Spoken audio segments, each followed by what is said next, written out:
Welcome to Blendy Bits, bite-sized lessons to help you master the blend protocol. Today we're going to go over how to pick a pool and why you may choose one pool over another. So first thing we're going to do is head over to blend.capital and click on Launch App at the top. This will take us to the Blend UI. Quick note about the Blend UI, it is open source and it is hosted on IPFS. The latest IPFS content ID is always listed in the Blend UI GitHub. So you can check that there. Back to the UI here. The first thing you're going to see when you load it up is going to be a list of pools in the reward zone. And you may think, reward zone, that's got to be safe, but that is not the case. Not the case at all. So the admin of a pool can change things, and the oracle must be trusted. So let's go over how to find that information so you can determine if you want to participate in a pool. So I'm going to go ahead and click on details for this top pool here, the fixed pool. And right here is where you're going to see a link to the Oracle contract and the admin. In this case, it is a standard G address for Stellar. This one is a little bit unique, being the fixed pool. It is named that due to the admin of this pool actually being a locked account. There are no valid signers on this account. So that's something that is just unique to this pool and is why it is called a fixed pool. So I'm going to use the next pool, the Yield Blocks pool, as another example.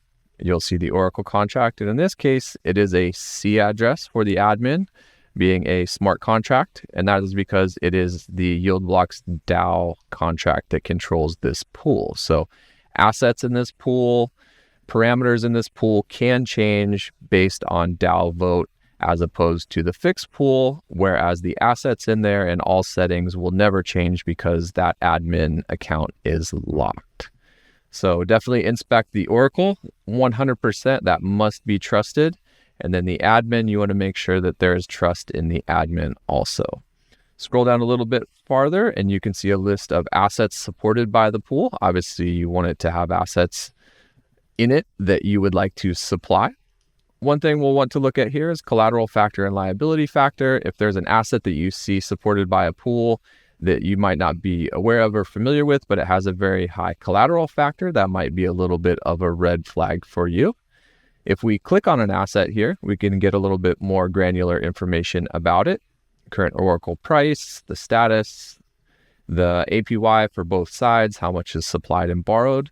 And then we can also see the interest rate model.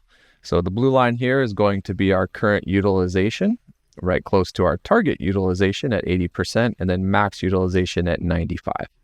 The last thing on this asset page that I would like to point out is the supply cap. So if you see an an asset that you may not recognize, you might want to also look at the supply cap, because if the supply cap is very low for that asset, the potential impact from that asset would also be pretty low on the pool. So if you have any questions about any of this, please join the Blend Discord. The link to that is back on the homepage right here. Join the Blend community on Discord. We'd love to see you in there. And with that, you've just leveled up your pool picking game. So stay blended, not rugged, and we will see you on the next bit.